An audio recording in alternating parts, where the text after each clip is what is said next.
Está no ar o Justiça em Questão, a revista eletrônica semanal do Tribunal de Justiça de Minas Gerais. E nesta edição você vai ver: com a pandemia, cresce o comércio ilegal nas vendas de arte sacra pela internet no Brasil. Em Minas Gerais, um dos alvos é a arte sacra barroca. Projeto inovador na APAC Feminina de Belo Horizonte incentiva a leitura para as recuperandas. A Associação de Proteção e Assistência aos Condenados inaugura a primeira unidade juvenil. A iniciativa é um marco no país. O trabalho do Centro de Reconhecimento de Paternidade de Belo Horizonte já realizou mais de 1000 audiências virtuais. E ainda, uma entrevista com a juíza coordenadora do CRP de Belo Horizonte. Ela faz um panorama sobre o trabalho realizado. Mais da metade do patrimônio cultural mineiro já foi extraviado das igrejas e capelas. Alguns até retornam, mas não sem um grande esforço do sistema de justiça. E durante a pandemia, localizar esses bens ficou ainda mais difícil. A venda de peças sacras pela internet aumentou 400%. Minas Gerais viveu o ápice da atividade artística no século XVIII. O ouro que agitou a economia no estado foi o combustível e também matéria-prima para a criação de muitas das obras religiosas que integram o acervo das igrejas mineiras.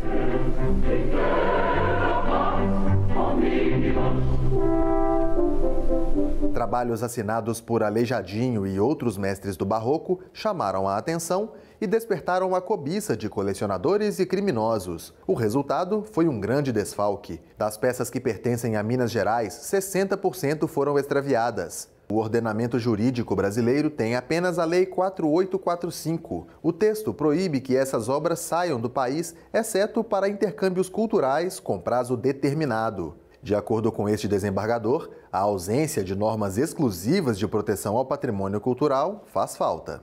Existe uma carência de uma legislação específica para a tutela penal do patrimônio histórico e artístico. Pois quando alguém suprime uma peça sacra, por exemplo, de um patrimônio tombado, ele está suprimindo não apenas um bem que tem um valor comercial, que tem a fruição assegurada a todos, ou a alguém especificamente. Não. Está suprimindo a nossa história, o fundamento da nossa nação. Minas Gerais tem uma relação de 748 peças desaparecidas. Um levantamento feito pelo Ministério Público de Minas Gerais apontou que, durante a pandemia, a venda online de esculturas, quadros e outras peças aumentou 400%. Cresceram também a quantidade de vendedores ilegais e o percentual de denúncias. Se antes nós recebíamos aproximadamente 2 a 3 denúncias por mês, hoje nós recebemos esse número semanalmente, ou seja, um aumento de 4 vezes o número de denúncias que nós recebíamos anteriormente. A dificuldade em monitorar e localizar essas peças é outro desafio. 4 estados estão na rota dos criminosos: Bahia, Minas Gerais, Espírito Santo e São Paulo. Essa mudança no cenário tem forçado o sistema de justiça a se modernizar. Um aplicativo está sendo desenvolvido em parceria com a Universidade Federal de Minas Gerais. Nós vamos permitir com esse software uma consolidação de todos os bancos de dados atualmente existentes numa única plataforma, permitindo que qualquer interessado faça o acesso e verifique se aquela peça que está sendo comercializada no anúncio encontra-se cadastrado como bem cultural desaparecido. Imagens dessas obras e informações como detalhes de cores, adornos e tamanho vão alimentar o aplicativo e ficar à disposição para consulta em qualquer lugar do Brasil e do mundo. Quando as peças forem localizadas, se não ocorrer a devolução voluntária, o Código Penal pode ser utilizado para a aplicação de pena aos infratores. A reclusão, de 2 a 8 anos. Agora, as hipóteses de subtração dependem da situação, do que pratica. Se é um servidor público que tem o bem sob sua custódia, se é um servidor público que se aproveita do seu cargo ou função, se é um particular, enfim, há diversas hipóteses e as penas são diferenciadas. No próximo bloco, mulheres em cumprimento de pena encontram na leitura um estímulo para trilhar novos caminhos.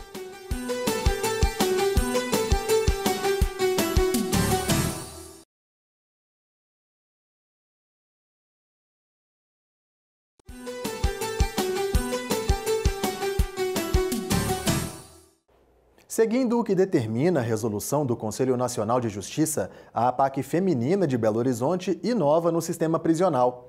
Agora, as recuperandas têm à disposição um local para leitura.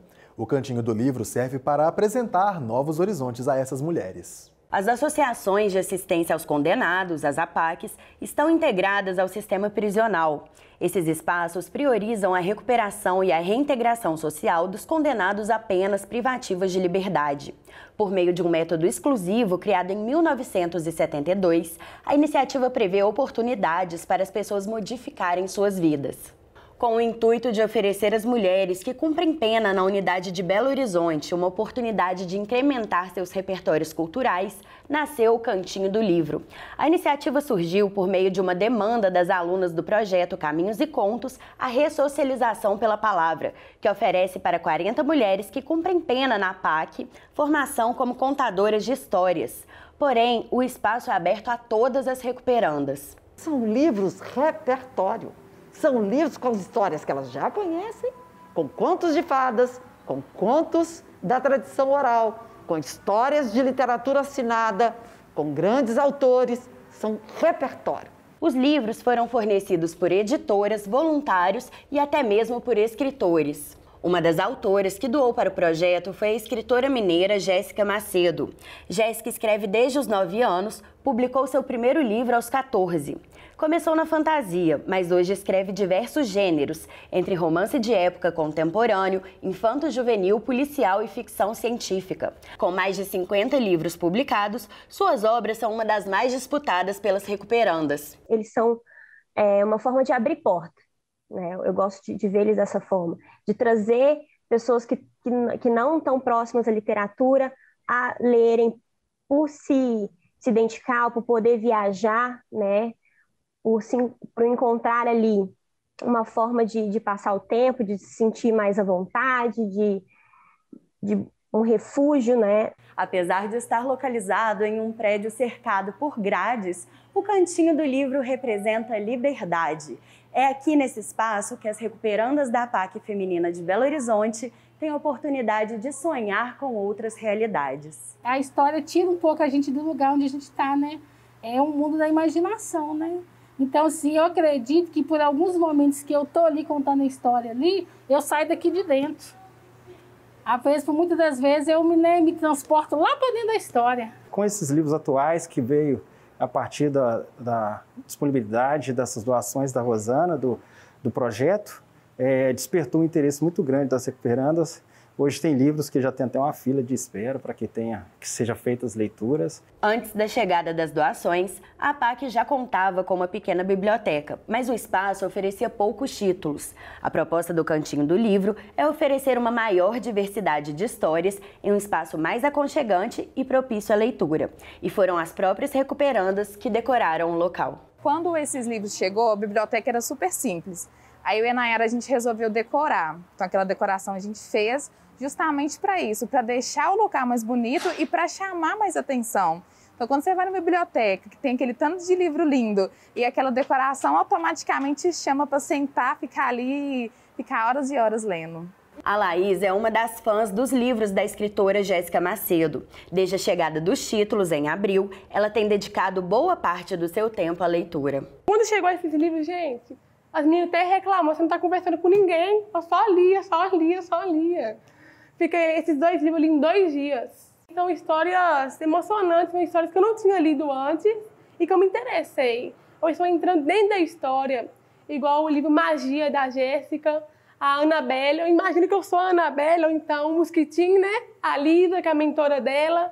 Eu estou entrando dentro dessas histórias, então o que faltava aqui eram livros bons. A inauguração do novo cantinho, aliado à metodologia da APAC, representa uma possibilidade de abrir portas para as leitoras. Culmina para as recuperandas, né, numa nova perspectiva de vida, de vocabulário, né, de conhecimento, de expectativa do que pode acontecer, desperta nelas, né, esse querer conhecer coisas novas. Nada melhor do que um livro para despertar a imaginação delas, de como é que pode ser a vida delas fora da APAC. Aí eu penso que a palavra é mesmo muito redentora, muito inclusiva, muito ressocializadora, muito importante. E mais do que isso, ela vai fazer com que a voz dessas mulheres, a própria palavra, apareça e mostre para a sociedade que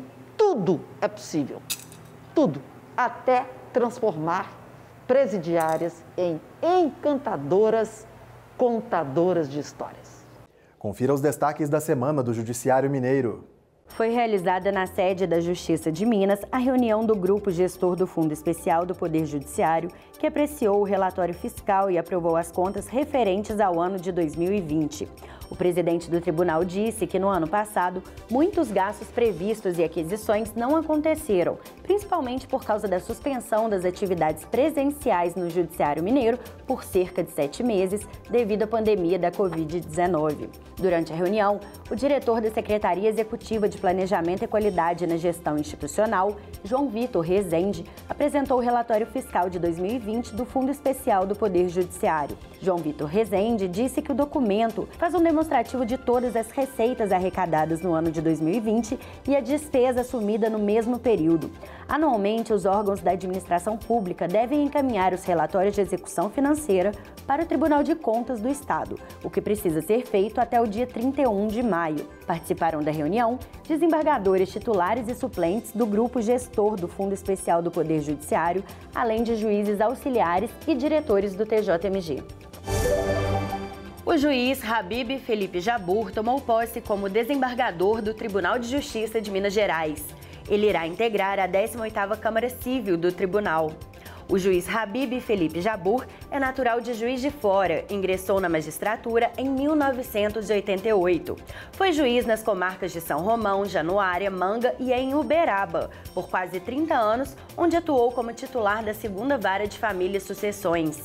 Em setembro de 2019, passou a integrar a 2ª Câmara Civil como juiz convocado.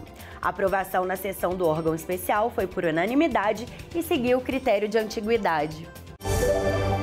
O presidente do Tribunal de Justiça de Minas Gerais, desembargador Gilson Soares Lemes, inaugurou o edifício sede do novo Fórum em Araguari, no Triângulo Mineiro. A nova Casa da Justiça de Araguari vai abrigar o Tribunal do Júri, salas para administração, Sejusc, salas para o Ministério Público, Ordem dos Advogados do Brasil e Defensoria Pública, além de possuir total acessibilidade para pessoas portadoras de deficiência e sistema de ar-condicionado central. O primeiro vice-presidente do Tribunal de Justiça de Minas Gerais, desembargador José Flávio de Almeida, representou o presidente do Tribunal de Justiça, desembargador Gilson Soares Lemes, na inauguração da PAC em Conceição das Alagoas, no Triângulo Mineiro. A nova PAC terá capacidade para receber até 84 recuperandos nos sistemas fechado e semiaberto. A nova PAC possui espaço para horta comunitária, laborterapia, aulas de artesanato e fábrica de tijolos. Esta é a 48ª unidade da PAC em Minas Gerais. E foi inaugurada a primeira PAC juvenil do mundo na cidade de Frutal, também no Triângulo Mineiro. O primeiro vice-presidente do Tribunal de Justiça de Minas Gerais, desembargador José Flávio de Almeida, também representou o presidente do Tribunal de Justiça, desembargador Gilson Soares Lemes. A cidade de Frutal foi escolhida para abrigar a primeira PAC juvenil por ser referência na recuperação de presos que hoje ocupam as APACs masculina e feminina na cidade. O projeto, que desperta a atenção de especialistas no assunto de todo o país, priorizará a recuperação de adolescentes por meio da educação. Também foi inaugurada a Escola Professora Maria José Lacerda da Mata, voltada para os recuperandos da PAC masculina em Frutal. É a primeira escola independente a funcionar dentro de uma PAC. E daqui a pouco, projeto do Judiciário Mineiro que garante o nome do pai na certidão aumenta a média de atendimentos em plena pandemia.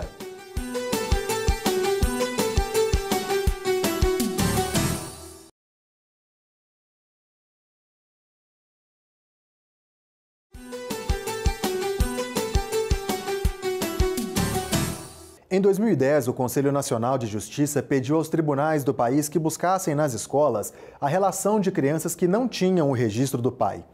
Na época, o Centro de Reconhecimento de Paternidade da capital mineira já existia, mas a quantidade de casos atendidos foi impulsionada pela iniciativa do CNJ. E de lá para cá, muitos filhos completaram a lacuna que tinham na família, até mesmo depois de o pai ter falecido, como na história que vamos mostrar agora. O Centro de Reconhecimento de Paternidade de Belo Horizonte precisou se reinventar neste período de pandemia. O atendimento, que era presencial, passou a ser prestado por videoconferência. E foi por meio da tela do computador que a Gabriela recebeu o resultado do exame de DNA que atestou a paternidade do filho dela. Na última folha, a gente tem um resultado, que é a probabilidade da paternidade de 99,99%. Era o passo que faltava para garantir o nome do pai na certidão de nascimento do filho de Gabriela. O pai morreu em um acidente de carro quando ela estava com apenas 1 mês de gravidez. Ele sofreu um acidente, ele deu uma parada cardíaca, foi para o hospital e chegou a falecer. Ele já sabia que eu estava grávida, a gente já tinha conversado e até os avós dele já sabiam também. Os avós paternos já sabiam da gravidez de Gabriela e acompanharam toda a gestação. Hoje o neto fica na casa deles para ela trabalhar. Mas ficaram surpresos ao saber que o nome do filho não poderia constar no documento do neto se não fosse por meio de um processo na justiça. Foi quando a mãe do Pedro foi fazer o registro no cartório e não foi possível colocar o nome do pai. Então a gente ficou sabendo que teria que buscar um recurso, né, para fazer o DNA, para poder ter esse nome constando na certidão de nascimento dele. O Centro de Reconhecimento de Paternidade, em Belo Horizonte, realiza o chamado reconhecimento póstumo, quando acontece o exame de DNA com familiares após a morte do suposto pai, o reconhecimento tardio, quando os filhos já são adultos, e também o reconhecimento socioafetivo, quando as partes optam por registrar uma criança devido ao convívio com a ausência de um dos pais biológicos. Em 2020, o CRP, durante a pandemia, realizou mais de 1.000 audiências e confirmou 682 paternidades. Este ano, até abril, já aconteceram mais de 500 audiências virtuais. A questão da identidade, a questão de você saber também a sua origem, né? E de dignidade também, né? Porque como que você explica isso? Né? Eu não tenho o nome do meu pai não me registrou. Então isso cria também um problema psicológico. O avô do Pedrinho também concorda. Ele diz que na entrega do exame de paternidade, a dor da perda do filho cedeu espaço à continuação da vida. Naquele momento ali de mostrar os 99,9999 lá, traz uma emoção, né? A emoção de lembrar do nosso filho, que não está aqui mais, mas ter o Pedro, que é a continuidade da vida dele, né? Com a retomada do atendimento presencial do Centro de Reconhecimento de Paternidade, mesmo em horário reduzido, é possível buscar informações sobre como participar de uma audiência. O atendimento é gratuito. Procurar o CRP, apresentando a certidão de nascimento, comprovante de endereço, identidade CPF. Para fazer o reconhecimento espontâneo, né, quando não há dúvida da paternidade, ou para agendar o exame de DNA, né, quando as partes aí têm dúvida dessa paternidade. No próximo mês, o novo documento do filho da Gabriela ficará diferente, ganhará novos nomes. O documento dele estava tão vazio, agora vai chegar cheio com o nome do avô, da avó, do pai. Vai ser muito bom ter isso. Para falar um pouco mais sobre o trabalho do Centro de Reconhecimento de Paternidade de Belo Horizonte, recebemos aqui no estúdio a juíza coordenadora do CRP, Maria Luísa Rangel Pires. Seja bem-vinda, doutora. Um prazer sempre. Obrigado pela oportunidade. Bom, a gente verificou que durante a pandemia, em 2020, quando essa situação começou e ninguém sabia quando ou como ia terminar, nós tínhamos uma média mensal de 50 atendimentos no CRP. Chegamos a 2021, ainda na mesma situação, sem respostas definitivas sobre esse problema, mas a média mensal aumentou, já foi para 60 atendimentos. O que motivou esse aumento durante uma pandemia? Vontade de trabalhar e de fazer a diferença, né? O CRP tem um projeto, né, que é um projeto de alcance social muito grande, e a nossa proposta é fazer a diferença na vida das pessoas. Se a pandemia se estendeu, a gente precisava se reinventar e continuar trabalhando, né? Inicialmente, ninguém sabia até onde, né, essa pandemia iria e achava que era um período mais curto de isolamento. Então, a gente restringiu os atendimentos a situações bem pequenas, né, o reconhecimento espontâneo, enfim, não tínhamos a possibilidade de fazer o DNA. Mas com a prorrogação disso, né, à medida que a pandemia foi crescendo e que a gente vê que a gente ainda não sabe até onde tudo isso vai, a gente realmente precisou se reinventar e dizer não, a gente não pode deixar as pessoas privadas desse acesso por tanto tempo. Então, colocamos de volta a possibilidade de fazer o exame de DNA, trouxemos de volta a possibilidade de fazer reconhecimento de pai preso, de pai falecido, e por isso esses números foram crescendo. E para além, então, do aspecto psicológico até de a pessoa ter o nome do pai e da mãe no documento, existem também desdobramentos legais em ter o reconhecimento da paternidade? Sim, bom, eu acho que o principal é esse que você disse, né? É a questão do direito ao nome, né? Todas as pessoas têm direito de conhecer a história dela por inteiro, né? Sabemos todos que viemos, né? Exceto nos casos de inseminação artificial, né? Ou de doação de óvulo, de sêmen, enfim. Sabemos, de um modo geral, que somos feitos, né, de um óvulo, de um espermatozoide, e a pessoa que não tem esse dado completo no registro dela, que só conhece uma metade da história dela, ela se sente incompleta de uma forma geral, né? Então, primeiro é isso, é esse direito de conhecer a história dela, de ter essa convivência com esse pai, com essa família paterna, enfim. E além disso, sim, direito sucessório, direito a alimentos, direito a esse apoio, né? Tudo isso. Todos os direitos estão contemplados dentro desse reconhecimento.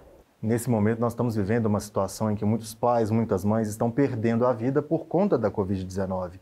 Essas crianças sem pai, sem mãe, elas podem, talvez, ter uma nova paternidade reconhecida, talvez por algum outro parente, alguém da família extensa? É possível isso?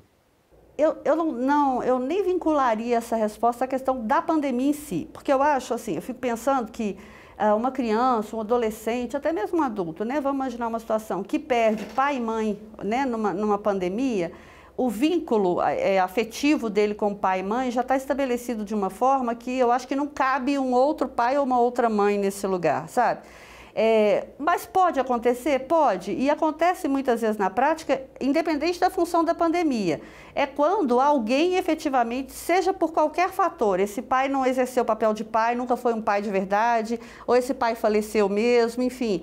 E uma outra pessoa assume esse papel, seja um tio, seja um padrasto, enfim. E aí essa pessoa tem sim hoje a possibilidade legal, né, de se tornar um pai socioafetivo desse menino, né, ou dessa criança, ou desse adolescente, ou adulto, o que seja, pode se tornar um pai socioafetivo e esse pai socioafetivo pode figurar no registro junto com o pai biológico. Então, hoje, sim, é possível que a pessoa tenha 2 pais ou até 2 mães no registro dela, tá? A gente só não faz esse caminho lá no CRP, a gente não faz esse reconhecimento, porque para o CRP o reconhecimento socioafetivo ele é feito quando a pessoa não tem, ela tem a lacuna no registro dela. Mas esse reconhecimento socioafetivo, ele pode ser feito inclusive em cartório hoje, diretamente no cartório. Atendidos lá, né, os requisitos, pode ser feito diretamente no cartório. Bom, o CRP precisou se reinventar nesse período e fazer atendimentos por videoconferência. Quais foram os maiores desafios encontrados para poder fazer isso? Inicialmente, eu diria que os desafios foram mesmo que a maioria dos colegas, né, dos juízes aqui de Belo Horizonte encontraram, ou de Minas, né, como um todo, que foi a questão do acesso, né, do uso da ferramenta, tanto por nós quanto pelas partes, né, partes, advogados no interior, muitos colegas que estão em comarcas às vezes menores, relacionam as dificuldades com acesso à internet, advogados que têm, assim, dificuldade mesmo de acessar a ferramenta, embora ela seja super simples, tem gente que tem dificuldade de instalar, de configurar, enfim. E aqui não foi diferente, né? No CRP, 95% das pessoas que procuram o CRP são pessoas muito simples, né? E que tem celular, hoje todo mundo tem, mas que às vezes não tem uma boa internet para fazer essa conexão, não sabem baixar, enfim. Essa dificuldade foi superada também com criatividade, né? O que o pessoal lá do CRP, através da coordenadora, fizeram? Eles colocavam no início e até hoje 3 pessoas dentro da audiência do CRP, de modo que uma dava suporte para a mãe, o outro dava suporte para o suposto pai. Se ele não estava conseguindo acessar, era pelo telefone que eles iam passando as orientações. Não, o senhor clica em tal botão, o senhor faz isso, o senhor faz aquilo, de modo que todos conseguiam entrar na audiência e a audiência era realizada. Então, criatividade. Bom, atendendo presencialmente, é possível oferecer um ombro amigo em um caso de uma recusa dessa paternidade, uma situação delicada entre as pessoas integrantes daquela família. Mas e virtualmente, como é que se presta esse apoio que é tão necessário? Pois é. Eu falo que, assim, na minha visão, nada substitui o olho no olho, né? Esse presencial, a gente poder apertar a mão, botar a mão aqui, dar um abraço na pessoa, nada substitui isso.